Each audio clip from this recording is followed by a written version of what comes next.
اللہ الرحمن الرحیم السلام علیکم ورحمۃ اللہ وبرکاتہ۔ یہ عظیم انجینئر جس نے مسجد الحرام اور مسجد نبوی کو ڈیزائن کیا لیکن کوئی معاوضہ نہ لیا، لیکن پھر اللہ تعالی نے کیسے مدد کی۔ وہ ایک مصری انجینئر اور آرکیٹیکٹ تھا جس نے ظاہری دنیاوی بدوباش سے دور اور نامعلوم رہنے کو ترجیح دی۔ ڈاکٹر محمد کمال اسماعیل 1968 میں وہ مصر کی تاریخ کا سب سے کم عمر شخص تھا جس نے ہائی اسکول سرٹیفکیٹ حاصل کیا، پھر رائل اسکول آف انجینئر کا سب سے کم عمر طالب علم جس نے وہاں سے گریجویٹ ڈگری لی، پھر سب سے کم عمر جس کو یورپ سے اسلامک آرکیٹیکچر میں ڈاکٹریٹ 3 ڈگریاں لینے کے لیے بھیجا گیا۔ اس کے علاوہ وہ سب سے کم عمر نوجوان تھا جس نے بادشاہ سے نائل سکارف اور آئین کا خطاب حاصل کیا۔ وہ پہلا انجینئر تھا جس نے حرمین شریفین کی توسیع منصوبے کی تعمیر اور عمل درآمد کے لیے اختیارات سنبھالے۔ اس نے شاہ فہد اور بن لادن کمپنی کے بار اصرار کے باوجود انجینئر ڈیزائن اور آرکیٹیکچر نگرانی کے لیے کسی قسم کا معاوضہ لینے سے انکار کر دیا اور کہا کہ میں 2 مقدس مساجد کے کاموں کے لیے کیوں معاوضہ لوں اور قیامت کے دن اللہ تعالیٰ کا کیسے سامنا کروں گا۔ اس نے 44 سال کی عمر میں شادی کی اور اس کی بیوی نے بیٹا جنم دیا اور زچگی کے بعد فوت ہو گئی۔ اس کے بعد وہ مرتے دم تک عبادت الہی میں مصروف رہا۔ اس کی عمر 100 سال سے زیادہ تھی اور دنیا اور میڈیا کی چکا چوند سے ہٹ کر گمنام رہ کر حرمین شریفین کی خدمت کی۔ اس عظیم آدمی کی حرمین شریفین میں نصب کیے گئے سفید پتھر کے حصول کی بھی بڑی دلچسپ کہانی ہے۔ یہ وہ پتھر ہے جو مطاف چھت اور باہر صحن میں لگایا ہے۔ اس کی خصوصیت یہ ہے کہ گرمی کو جذب کر کے فرش کی سطح کو ٹھنڈا رکھتا ہے۔ یہ پتھر ایک ملک گریس میں ایک چھوٹے سے پہاڑ میں دستیاب تھا۔ وہ سفر کر کے گریس کی اور حرم کے لیے کافی مقدار میں تقریباً آدھا پہاڑ خریدنے کا معاہدہ کیا۔ معاہدے پر دستخط کر کے وہ واپس مکہ لوٹے اور سفید پتھر سٹاک میں آ گیا اور مکہ حرم میں پتھر کی تنصیب مکمل کرائی۔ 15 سال بعد سعودی حکومت نے ایسا ہی پتھر مسجد نبوی میں بھی نصب کرنے کو کہا۔ انجینئر محمد کمال کو جب بادشاہ نے مسجد نبوی میں ویسا ہی ماربل لگانے کو کہا تو وہ بہت پریشان ہوا، کیونکہ کہکرا ارض پر واحد جگہ گریس ہی تھی جہاں یہ پتھر دستیاب تھا، جو کہ آدھا پہاڑ تو وہ پہلے ہی خرید چکے تھے۔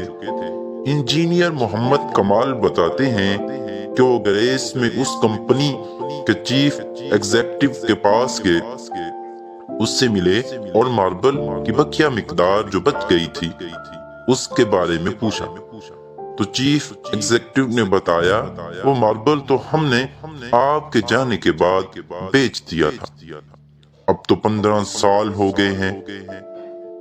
کمال بہت افسردہ ہوا اور میٹنگ چھوڑ کر جانے لگا تو آفس سیکرٹری سے ملا اور گزارش کی کہ مجھے اس شخص کا اتا پتہ بتاؤ جس نے بقیہ تمام ماربل کی مقدار خریدی۔ تو اس نے کہا پرانا ریکارڈ تلاش کرنا بہت مشکل ہے، لیکن آپ مجھے اپنا فون نمبر دیں، میں تلاش کرنے کی کوشش کرتا ہوں۔ اس نے اپنا نمبر اور ہوٹل کا پتہ دیا اور اگلے دن آنے کا وعدہ کر کے چلے گئے۔ دفتر چھوڑنے سے پہلے کمال نے سوچا کہ مجھے کیا ضرورت ہے، کس نے خریدا، اللہ خود ہی کوئی بندوبست کر دے گا۔ اگلے دن ایئرپورٹ جانے سے چند گھنٹے قبل اسے فون کال آئی کہ مجھے ماربل کے خریدار کا ایڈریس مل گیا ہے۔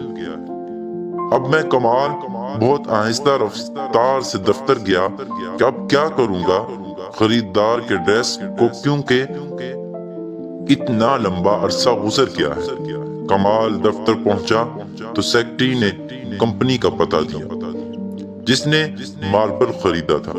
جب کمال نے پتہ دیکھا تو کچھ دیر کے لیے اس کا دل دھڑکنا بھول گیا، پھر زور کا سانس لیا کیونکہ وہ کمپنی جس نے ماربل خریدا تھا وہ سعودیہ تھی۔ کمال نے سعودیہ کی فلائٹ پکڑی اور اسی دن وہ سعودی عرب پہنچا اور سیدھا اس کمپنی کے دفتر پہنچا اور ڈائریکٹر ایڈمن کو ملا اور پوچھا کہ آپ نے اس ماربل کا کیا کیا جو گریز سے خریدا تھا؟ تو اس نے کہا مجھے یاد نہیں۔ پھر اس نے اسٹاک روم سے رابطہ کیا اور ان سے پوچھا کہ وہ سفید ماربل جو گرے سے منگوایا تھا کدھر ہے؟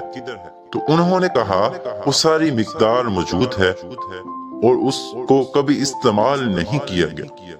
تو کمال ایک بچے کی طرح رونے لگا اور کمپنی کے مالک کو پوری کہانی سنائی۔ اس نے کمپنی کے مالک کو بلینک چیک دیا اور کہا اس میں جتنی رقم بھرنی ہے بھر لو اور ماربل کی تمام مقدار میرے حوالے کر دو۔ جب کمپنی کے مالک کو پتہ چلا کہ یہ تمام ماربل مسجد نبوی میں استعمال ہونا ہے تو اس نے کہا میں ایک ریال بھی نہیں لوں گا، اللہ نے یہ ماربل مجھ سے خرید کرایا اور پھر میں بھول گیا، اور اس کا مطلب یہی تھا کہ یہ ماربل مسجد نبوی شریف میں استعمال ہونا ہے۔ سبحان اللہ۔ امید ہے آج کا ٹاپک، آج کی ویڈیو آپ کو پسند آئی ہوگی، تو پلیز ایسے ٹاپک، ایسی تحریریں، واقعات جو آپ کو سننے میں بہت مزہ آتا ہے اور اچھی تحریریں ہوتی ہیں تو پلیز آگے شیئر کر دیا کریں، اور میرے چینل پہ نیو ہیں تو پلیز چینل کو سبسکرائب کرتے جائیں، ویڈیو کو لائک کرنا مت بھولیے گا۔ اگر آپ کے پاس بھی ایسی کوئی ویڈیو، ایسی تحریر جسے ہمیں سبق بھی ملتا ہے اور ایسی تحریریں جو ہمارے نالج میں اضافہ کرتی ہیں تو پلیز ضرور کومنٹ سیکشن میں ضرور بتائیں، آپ کو مینشن بھی کیا جائے گا۔ جزاک اللہ۔ تب تک کے لیے اجازت دیں، اپنا بہت سارا خیال رکھیے گا اور مجھے دعاؤں میں یاد رکھیے گا۔ اللہ حافظ۔